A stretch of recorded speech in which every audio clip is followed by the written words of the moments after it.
So you can see this beautiful tomato here has ripened a very different color than it looked like it was going to ripen. This is one that is new to me this year. I've never grown this type before. And there's some exciting things that we're doing today. So we got James a little table for his food. So that's his dinner, and we're going to be reviewing this John Lennon thing, which he's talked about before, and this amazing Journey Who thing. So I also got those for James because apparently they light up, and I worry that James is going to trip in the garden, and I don't want him to. So anyway, I'm gonna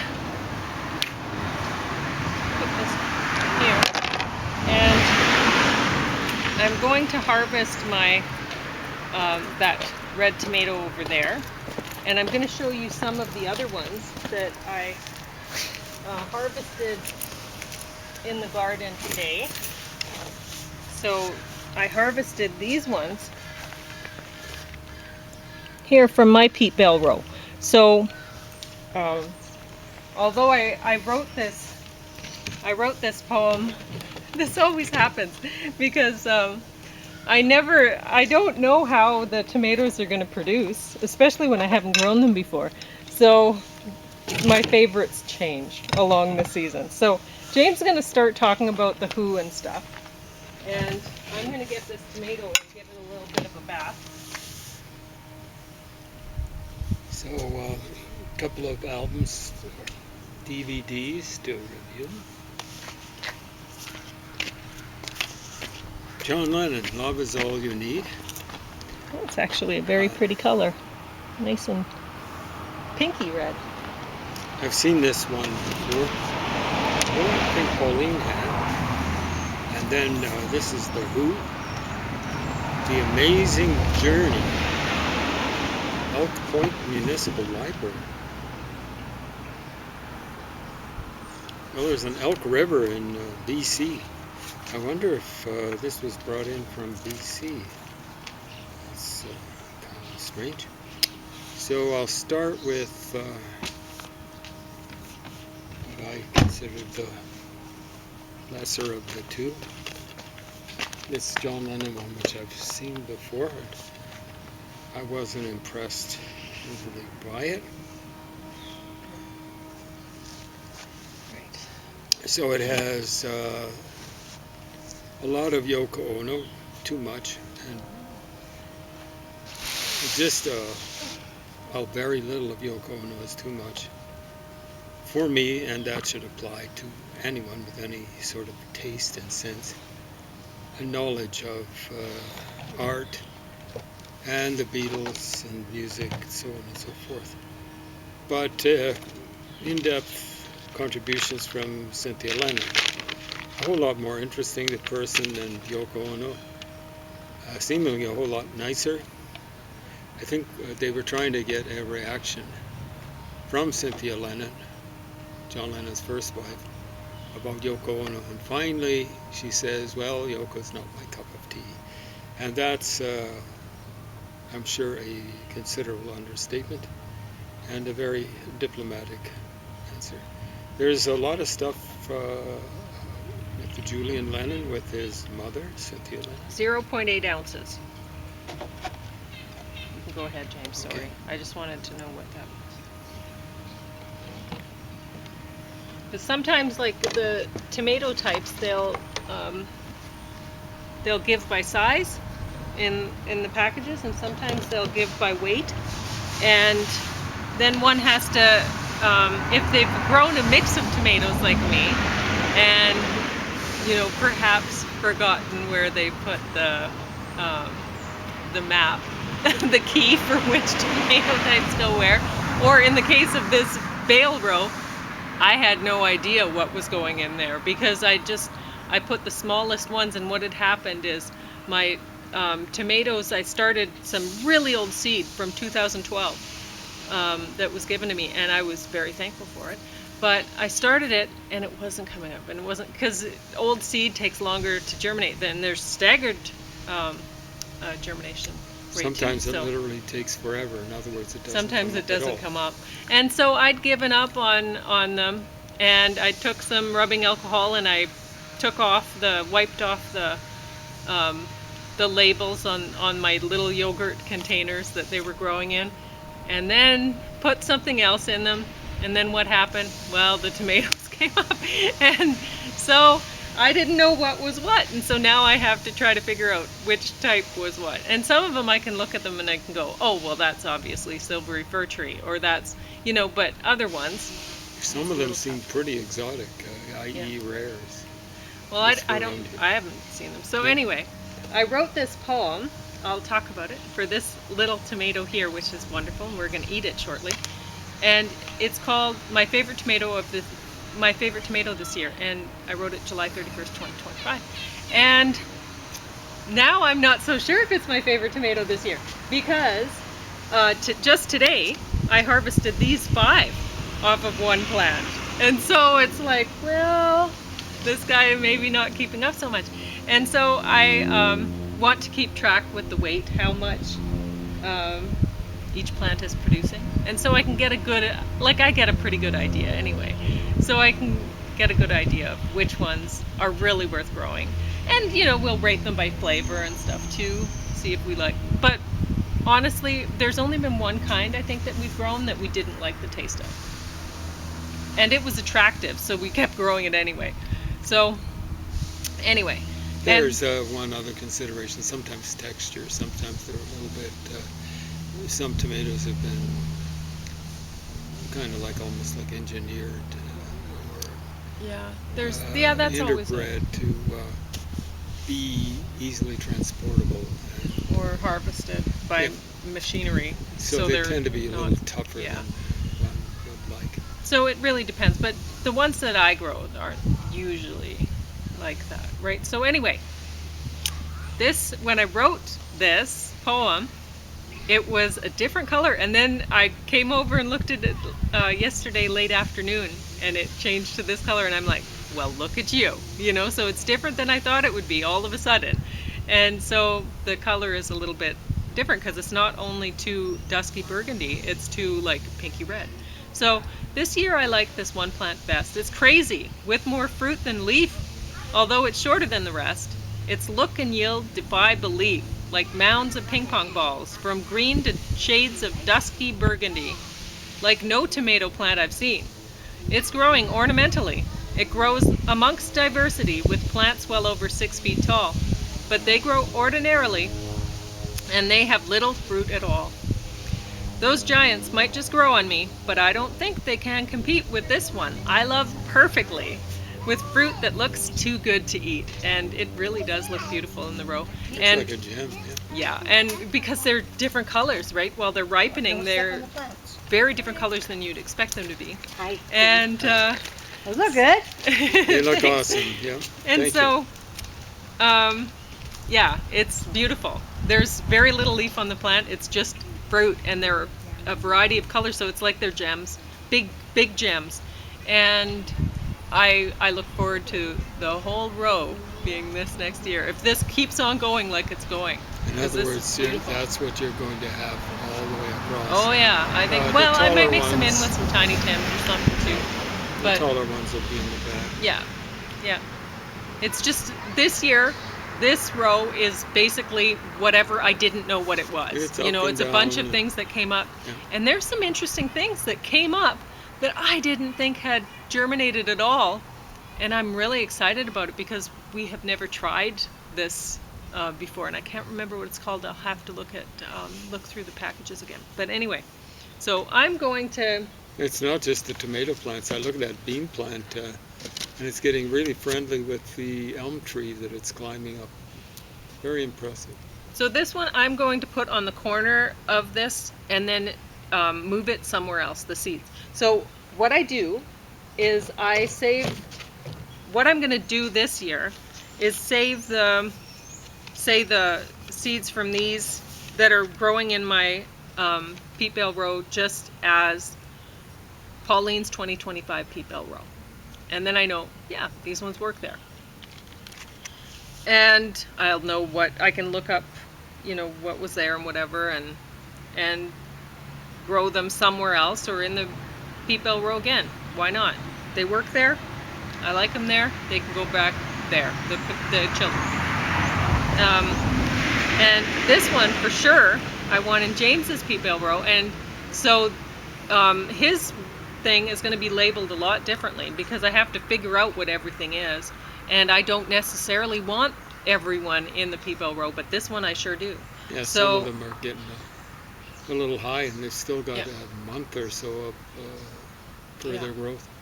So, but what I do is I label, so this one I'm going to label Pauline's 2025 Peat Bell row. And I take that with a permanent marker and I just put it on here. And if I feel like it, I can, like I said, use rubbing alcohol and take it off.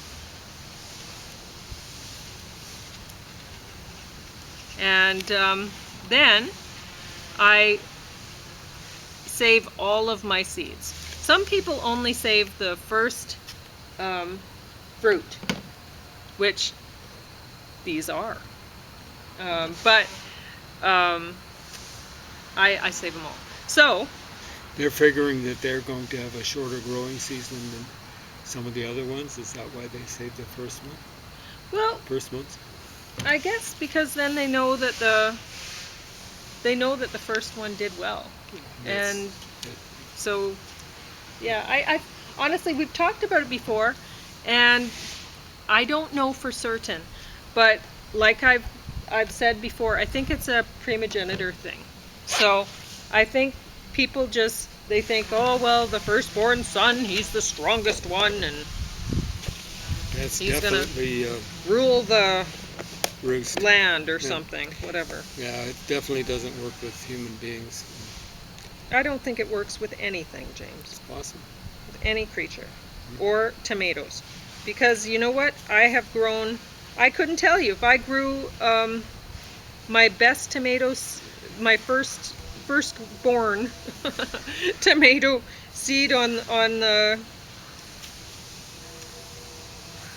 next to the last born fruit, I really couldn't tell you which was which.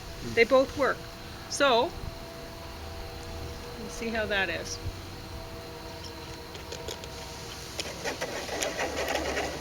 Good. It's got a good beat and you can dance to it. I'll give it a 10 out of 10. So then that's music. But anyway, it tastes quite nice. Texture is a little bit firm for you? Yeah, it's a little firm for me too, but it's nice and sweet, and it hold up well in a salad or whatever. Really nice. I like it. I like that. My test is, what would it taste in a cheese and tomato? How would it taste like in a cheese and tomato sandwich? Oh, and this would be ideal because it's not going to be soggy in a sandwich or something like that. So there's some things where, like in a salad, I think it's better to have the sweet and kind of yielding tomatoes or something like that. But these ones would make they're small, but they'd make a good sandwich tomato. They'd make a great anything tomato. They're awesome. So far, still my favorite, but we'll see, because we have some other tomatoes to try here. So this one was from the rest of these are from my Peat Bell row, and I'll keep them separate. This will be over on this side, so that because I want that in James's row next year. I definitely don't want it in my row, because my row is able to grow up my house on a trellis. So you don't very different tomatoes. Like James's, I want the ones that are really short and it may be trailing, like sprawling around, but I definitely don't want tall ones like mine. So, see what you think of that one. Oh, that one's much nicer. It's actually a way tastier fruit. Really, really sweet. I'd say it's sweeter. Oh, for sure. If it were sour, I'd be tasting the sour. What I'm doing is tasting sweet. So we both agree, huh? That is so sweet. The flesh is a little more yielding. This would be good on a salad. Mhm. It's probably firm enough. It's a You little put it on softer a in the sandwich. inside. I actually don't like that soft texture on the inside. I as do, much. but in the sandwich, I prefer it a little firmer maybe than this. But, This is delicious. That's a good tomato. Mhm. And there are lots of fruit on this one too, at my place. I figure a tomato in a sandwich, you should be able to leave it for a while. I I'm prefer it gonna with cheese, Just do these so all it at doesn't once. make the bread soggy.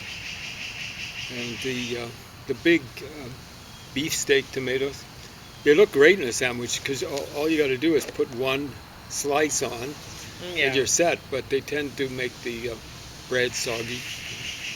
That just doesn't. I don't like bread crisp. You know, I like croutons, okay, but you know, I wouldn't pay money for them. And toast Melba, it's the same sort of thing. Oh, here comes this wonderful little dog. What was his name? Ooh, Fred? No, not Fred. Oh dear, don't remember. Try to remember. It's got a personality, plus he's going to be fascinated by all the food here. Well, that one's not as good as either of them. It's still pretty good, I got to say. Well, it's hard to have a bad tomato, really. So is your dog a little hungry today? Is your dog a little hungry today? There's so much temptation for him here. Our dogs like tomatoes, but Look I at don't know this how many guy. dogs like tomatoes. So we're trying to recall his name. What was his name again? He's Louis. Louis, that's right, which Yeah. means famous in battle. Yeah, But he seems so peaceful. And what a wonderful little dog. he's a He good looks- little dog, but yeah. he's not peaceful. Oh, is that true? Like he does a lot of barking there? Not too much barking, but he's always busy. Well, he's always busy, Still, so... he chews my shoes. Oh, that's not so good. He and scratches my things. slippers. I don't Yeah. know how to stop him from Oh, yeah. doing that. He loves it. Yeah. You think he'd like a part of a tomato? Oh no, thanks. Well, We gotta keep walking, uh, or I'm gonna quit. it's too got hot for- amazing coloration. I've never It's seen neat, that. isn't it? It almost looks like, That one's good too. Boxer. well, it. Now don't take this the wrong way because it looks really handsome. It almost looks like snakeskin or something like that. Oh, you know what I'm yeah. saying? Yeah, So, I can see that. I think Yeah, that's see, he'd called like to hear brindle, that. right? Brindle, there we go. Brindle, yeah. Yeah, sweet little dog. Yeah. And you were saying he was 8 months old or something like that? He's 9. 9 now, Quite okay. close, yeah. Yeah, there we go. Yeah, I remembered that. yeah. Yeah, what a wonderful little dog. But he's looking forward. You see, yeah, he Oh, wants to go. There's a dog right there. Oh, yeah. there we go. He's going. He Okay. wants to be friends, I'm sure, And, with that dog. Right? okay, enjoy your day. Yeah. Thanks, you well, too. you helped make it enjoyable. Take care. Thank you. That sweet little dog. All right, so I'm done talking about tomatoes. Mhm. So yeah, I just So that last drain one, out I the didn't juice take- and then I dry out I- the seed. That's all I do. I was admiring the dog so much I didn't get much of a chance to Oh, okay. appreciate So the I'll give taste. you another one, and you Well, can maybe you better can rate do it. that. It's a good one. I like this one too. I'm getting seeds on my shirt. I got today. It's funny because we went to It's been the a tough day for your. we went to the Salvation Army to get some food, and they had a lot of food today, and so James was offered some cherries, and so he got a whole lot of cherries, and he was offered some tomatoes, and he said, "Oh, we have a victory garden, we'll have lots of tomatoes." Lots of Well, tomatoes. we only have this many tomatoes right So now. far. This is it. And so so he took the cherries, which we have Lots of. But, so many cherries. But well, I know that they're going fast in the smoothies. So. yeah. And plus I need to refrigerate those, and I don't need to refrigerate tomatoes. Well, But that's okay. I don't because know. like It's only Jean this said, many we will tomatoes, get- and we've actually been thinking we're not going to do it, but thinking of dumping a whole donating- bunch of donating tomatoes on them. tomatoes, Yeah. yeah. Well, I but think they'd I'll be getting more than enough they will. around this time of yeah, year. and plus I can think of other things to do with them. We were thinking about sun-dried Sun-dried? tomatoes. We were thinking about canning and stuff like that. Both things you do quite well. So I think you've done sun drying before, right? James is going to talk about the videos now. I'm sorry I interrupted for so long. Doesn't matter. This video is worth interrupting. So there's precious little music.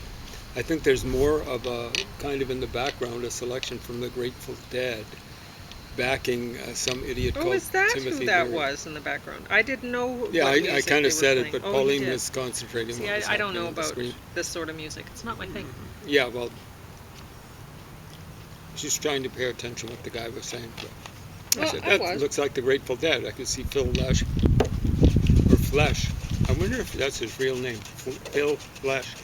Because if you kind of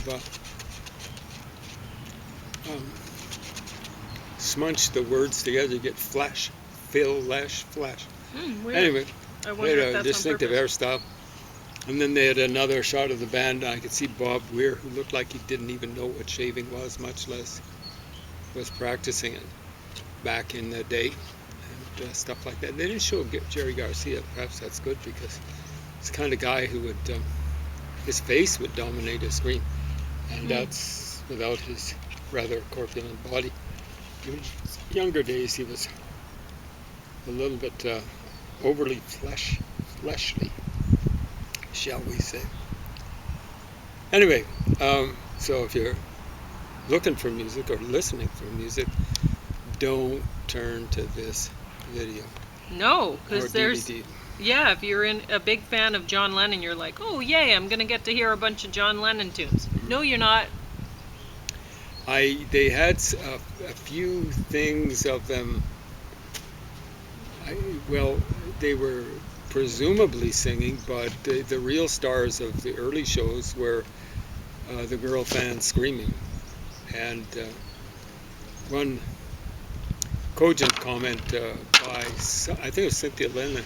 She was with the Beatles when they flew over to the United States the first time.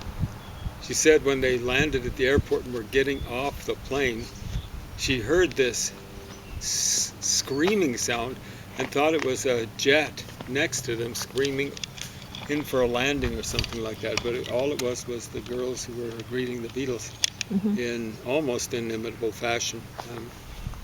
It had been done before with Frank Sinatra and Johnny Ray and Elvis Presley, but I don't think it was ever done to quite the same decibel level as with the Beatles, and it probably hasn't been done to that level ever since.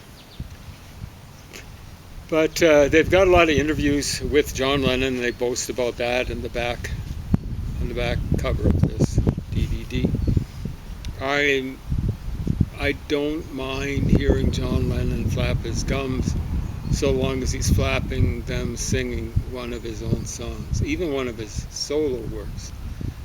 But I don't particularly care for hearing him flap his gums about peace, about politics, about aesthetics, at least when he's towing the rather stringent line of minimalism and stuff like that, happenings, so on and so forth, the line set by Yoko Ono and folks of her ilk, John Cage, so on and so forth. She actually works with John Cage before she tried to parasite on Paul McCartney. And Paul McCartney was immune to her dubious charms, and then she went for what I guess you consider the second best, John Lennon, and he succumbed. And like I say, John Lennon had an addictive personality. He was addicted to alcohol, then to speed, then to cocaine, then to heroin, and finally the worst addiction of all, Yoko Ono. Anyway, I don't care to hear him flapping his gums about politics. Now, someone said that Lennon had basically lost his sense of humor under Yoko. It might have been Cynthia suggested that. He hadn't entirely lost his sense of humor, but the percentage of stuff where he was responding humorously to questions or to situations went down significantly. So I don't like to hear him pontificating. One of my favorite quotes was from him. It must have been about 1977, 1978, when he was allowed to stay in the United States, presumably by the Carter administration. Could have been 76. I can't see Jerry Ford and his administration being that enlightened. And they asked him, well, what do you think of Richard Nixon and J. Edgar Hoover trying to block you from staying in the United States? And they did it for 5 years, basically. And he just said, I think he smiled, he said, yeah, it doesn't really matter that much. I've always felt, or I always figured that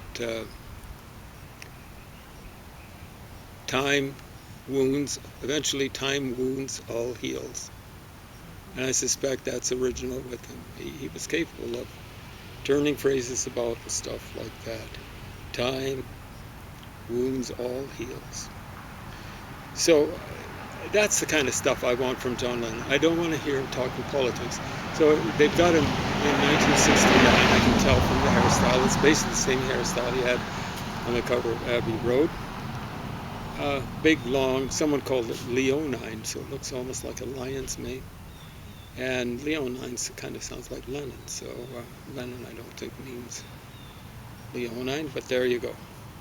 So they're describing, it was a reviewer who had a little bit better vocabulary than some of the reviewers nowadays, or pop or whatever they style themselves as.